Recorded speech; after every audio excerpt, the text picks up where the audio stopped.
Hello everyone, another day and some time to get some more drone practice. I haven't heard any crazy news today, but I was actually researching how long it takes people to walk around the area that I usually practice flying my drone in, because I was actually debating about trying the Mavic Pro to see if it can actually follow me while I do a loop.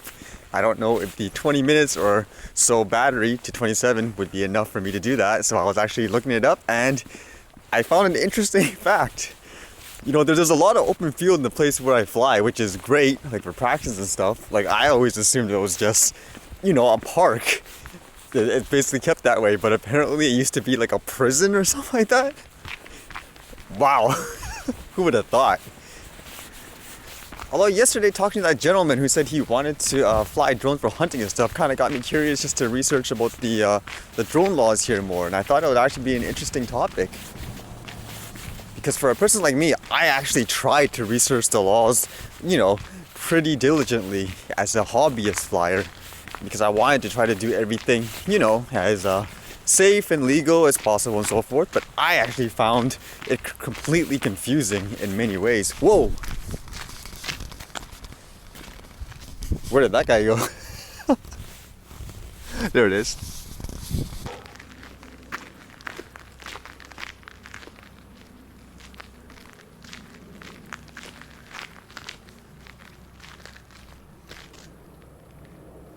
And there it goes.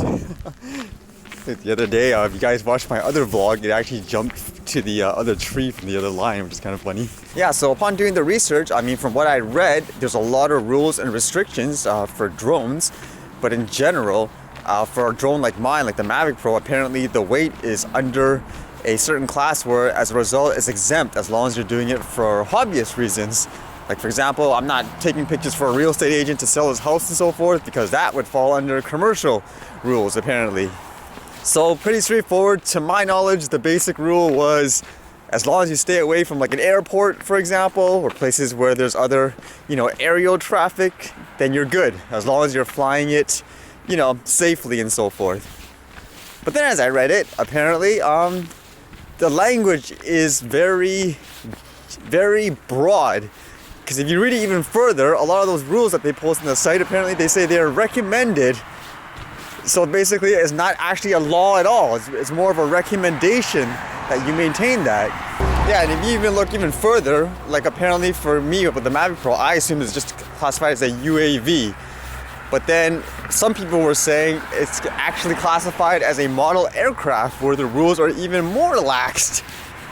So it's like, which one do you believe? Because again, the language and the laws are so generic and broad that it comes down to your personal interpretation in many ways, which really makes it confusing. Even for me, like I said, when I started, I was actually really trying to learn about it. I even tried to find like schools or courses that taught it. There was one place here which basically taught a course, but it wasn't really what I was looking for, but still I thought anything is better than nothing. But apparently they canceled it because there wasn't enough interest. And even on the official government site, they don't recommend any specific schools or anything. So how is a person to learn? Like as a hobbyist anyways. Apparently there's very little, if any, laws about drone flying here in Canada, like when it comes to a hobbyist anyways. And again, it sounded like they were trying to make new rules.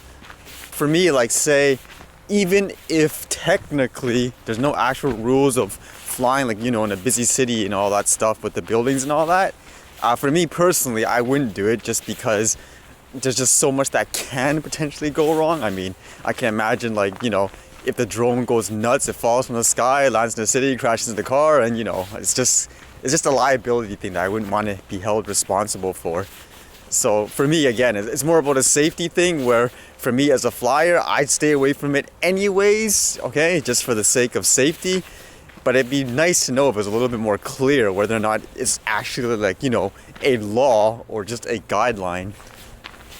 That's even why, when people film movies, they actually get clearance to shoot in an area, so they make sure there's no, cars or pedestrians or whatever walking in the area. And I would say, that's fine if a drone has to abide by the same thing.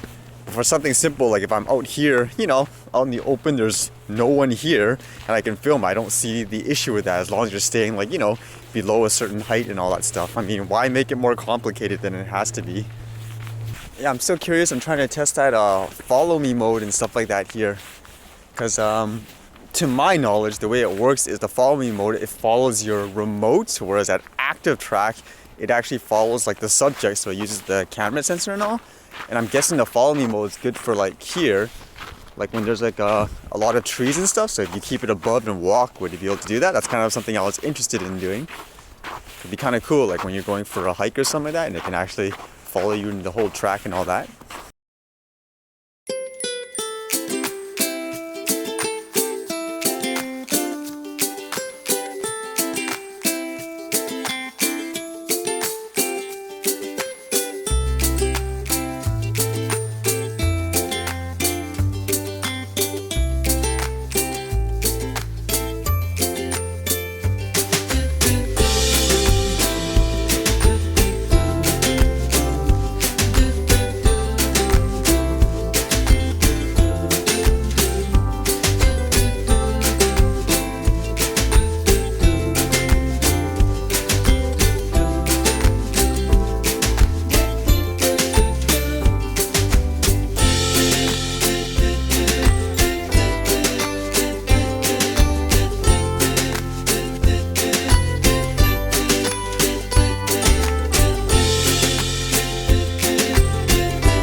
Whew. That was kind of a fun but scary practice test, I guess. Good thing I actually just left the same filter on from yesterday, and I think it looked okay. I guess you guys can see too on the video. That's the good thing about being able to keep that filter on, like with the gimbal starting, because then you don't have to try to readjust it and stuff like that for like the best position. For the most part, that follow me mode seemed to work pretty well. Maybe it's me, but I was just nervous because I have to look at it all the time, look at it, okay, is it still flying with me? Because even though the modes are completely autonomous, for example, in a sense, where, you know, you're supposed to be carefree, do your own stuff and this follows you, I still think, you know, you still have a responsibility just to make sure that you still have the ability to control it, like if something goes wrong. Like, I don't know if you guys noticed, but you might have been able to see it in the video. Towards the end, because the battery was low, the drone basically went back to a return to home mode. So I was actually trying to fly back to where I was before, and I was like, no, stop, land here. I mean, that's just an example. I mean, if you just open this stuff and assume, hey, it's automatic, it's like it's gonna follow you and do everything, you don't basically practice manually, then you'll be in a lot of trouble. If like something happens, you don't know what to do. Like always, practice makes perfect. Actually, because of all those rules that they're so generic and all that, I was actually thinking of applying for this, what is it, that SFOC, the Special Flights Operations Certificate. Apparently that's supposed to allow you to fly like in various places with the rules and so forth. I don't know, I thought maybe it would be easier because I know in some cases, since it comes down to interpretation in many ways of what is read, I can just imagine a situation where someone of authority would say, nope, I interpret it this way, so I'm taking away your rights and so forth. So it would just be a lot easier to have something like that. But again, I don't really know a good place to actually research and study all that, aside from like, you know, self-learning and trying to figure out if I'm doing it wrong by trial and error. Which again, just comes down to, I hope they just have like better resources for people that just want to fly it for like, you know, fun and hobby and all that stuff. I don't know, any leads? Maybe someone out there knows like a great place here like in Canada where you can learn stuff like this. If I do find a way myself too, I'll probably try documenting it just to see how hard or straightforward it is. Because I've heard from some people that say, no, it's really easy. Whereas some people say, no, it's so complicated. They get rejected so many times. We'll see. Right, other than that, see you guys later.